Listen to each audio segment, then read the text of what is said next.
नमस्कार, ये आकाशवाणी है। अभी आप अनुज कुमार शर्मा से समाचार सुनेंगे।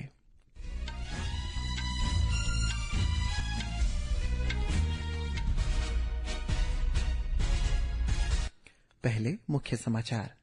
सरकार ने जोर देकर कहा, अगली पीढ़ी की जीएसटी सुधारों से त्योहारों के दौरान बिक्री में वृद्धि हो रही है और जीएसटी दर में कटौती का लाभ उपभोक्ताओं को मिल रही है। रक्षा मंत्री राजनाथ सिंह और उत्तर प्रदेश के मुख्यमंत्री योगी आदित्यनाथ ने लखनऊ में निर्मित ब्रह्मोस मिसाइल की पहली खेप को हरी झंडी दिखाई। बिहार में विधानसभा चुनाव के पहले चरण के लिए आज नामांकन पत्रों की जांच की जा रही है। देश के विभिन्न हिस्सों में आज धनतेरस का त्योहार मनाया जा रहा है और तीरंदाज ज्योति सुरेखा वेन्नम ने चीन के नानजिंग में विश्व कप फाइनल में कांस्य पदक जीतकर इतिहास रचा है। अब समाचार विस्तार से। वित्त मंत्री निर्मला सीतारमण ने कहा है कि जीएसटी 2.0 सुधारों ने देश की अर्थव्यवस्था को बढ़ावा दिया है। इसी कारण त्योहार के दौरान इलेक्ट्रॉनिक्स, ऑटोमोबाइल और उपभोक्ता वस्तुओं जैसे प्रमुख क्षेत्रों में रिकॉर्ड बिक्री हुई है। जीएसटी बचत उत्सव पर संयुक्त संवाददाता सम्मेलन को श्रीमती सीतारमण ने संबोधित करते हुए ये बात कही। वित्त मंत्री ने कहा है कि जीएसटी दरों में कटौती का लाभ आम आदमी तक पहुंच रहा है। इस अवसर पर सूचना एवं प्रसारण मंत्री अश्विनी वैष्णव ने कहा है कि इस वर्ष नवरात्रि उत्सव में रिकॉर्ड बिक्री दर्ज की गई है। उन्होंने कहा है कि पिछले नवरात्रि त्योहारों की तुलना में इस नवरात्रि सीजन में इलेक्ट्रॉनिक्स की बिक्री में 25% की वृद्धि हुई है। उन्होंने कहा है कि जीएसटी सुधारों के कारण खाद्य पदार्थों की कीमतों में कमी हो रही है।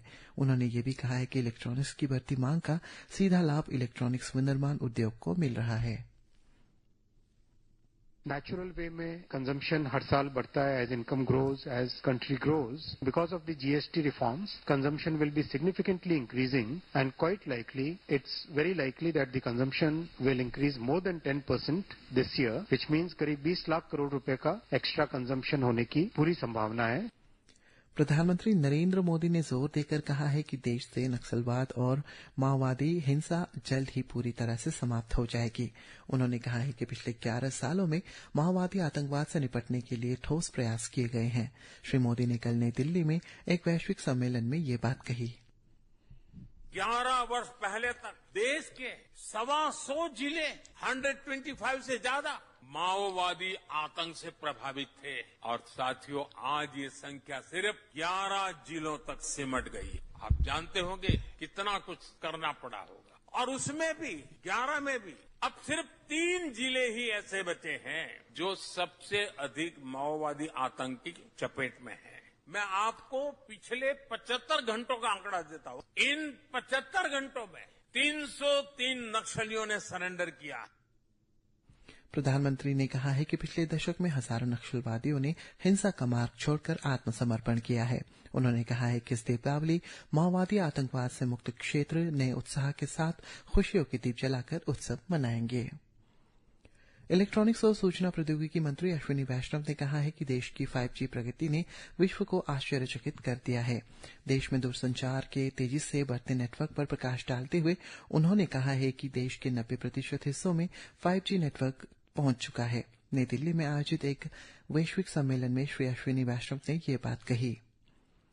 रक्षा मंत्री राजनाथ सिंह ने उत्तर प्रदेश के मुख्यमंत्री योगी आदित्यनाथ ने आज उत्तर प्रदेश के लखनऊ स्थित ब्रह्मोस एरोस्पेस इकाई में निर्मित ब्रह्मोस मिसाइलों के पहले बैच को हरी झंडी दिखाकर रवाना किया।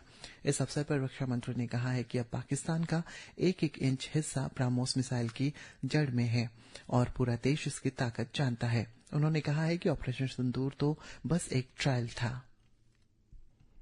देश में जब लोग ब्रह्मोस की चर्चा करते हैं, सबके जेहन में मिसाइल के साथ साथ एक विश्वसनीयता की इमेज स्वाभाविक रूप से आ जाती है। ब्रह्मोस सिर्फ एक मिसाइल नहीं है, बल्कि वह भारत की बढ़ती हुई स्वदेशी क्षमताओं का प्रतीक है। एक तरफ इसमें ट्रेडिशनल वारहेड हैं, एडवांस गाइडेड सिस्टम्स हैं, स्पीड, एक्यूरेसी और पावर का यह कॉम्बिनेशन ब्रह्मोस को दुनिया की सर्वश्रेष्ठ प्रणालियों में से एक बनाता है।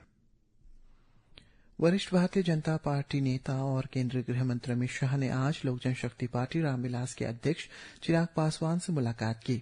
इससे पहले अमित शाह ने बिहार के मुख्यमंत्री और जनता दल यूनाइटेड के अध्यक्ष नीतीश कुमार से मुख्यमंत्री आवास पर मुलाकात की थी। अमित शाह 3 दिवसीय बिहार के दौरे पर है। बिहार विधानसभा चुनाव के पहले चरण के लिए आज नामांकन पत्रों की जांच जारी है। इस चरण के लिए कुल 1698 नामांकन पत्र दाखिल किए गए हैं। उम्मीदवार इस महीने की 20 तारीख तक अपना नामांकन वापस ले सकते हैं। पहले चरण में अगले महीने की 6 तारीख को 18 जिलों के 121 विधानसभा क्षेत्रों के मतदान होगा। इस बीच भारतीय कम्युनिस्ट पार्टी माले ने 20 उम्मीदवारों की सूची जारी की है। इनमें से 14 उम्मीदवार पहले चरण के लिए नामांकन दाखिल कर चुके हैं। हमारे संवाददाता ने बताया है कि महागठबंधन में सीट बंटवारे का विवाद एक बार फिर सामने आया है। गुजरात के नए कैबिनेट मंत्रियों ने आज धनतेरस के अवसर पर कार्यभार संभाल लिया है। कैबिनेट मंत्री नरेश पटेल, ऋषिकेश पटेल, डॉक्टर प्रद्युमन वाजा और श्रम, कौशल विकास और रोजगार राज्य मंत्री कांतिलाल अमृतिया ने भी कार्यभार संभाल लिया है। प्राथमिक, माध्यमिक तथा पौर शैक्षिक शिक्षा राज्य मंत्री रिवाजा जडेजा ने भी कार्यभार संभालते हुए पार्टी के शीर्ष नेतृत्व के प्रति आभार व्यक्त किया है। पिछले महीने की 22 तारीख को शुरू किया गया जीएसटी बचत उत्सव समाज के सभी वर्गों के लिए लाभान्वित साबित हो रहा है। आज हमारे संवाददाता जीएसटी सुधारों पर एक रिपोर्ट लेकर आए हैं जो आंध्र प्रदेश की अर्थव्यवस्था को बढ़ावा देंगे।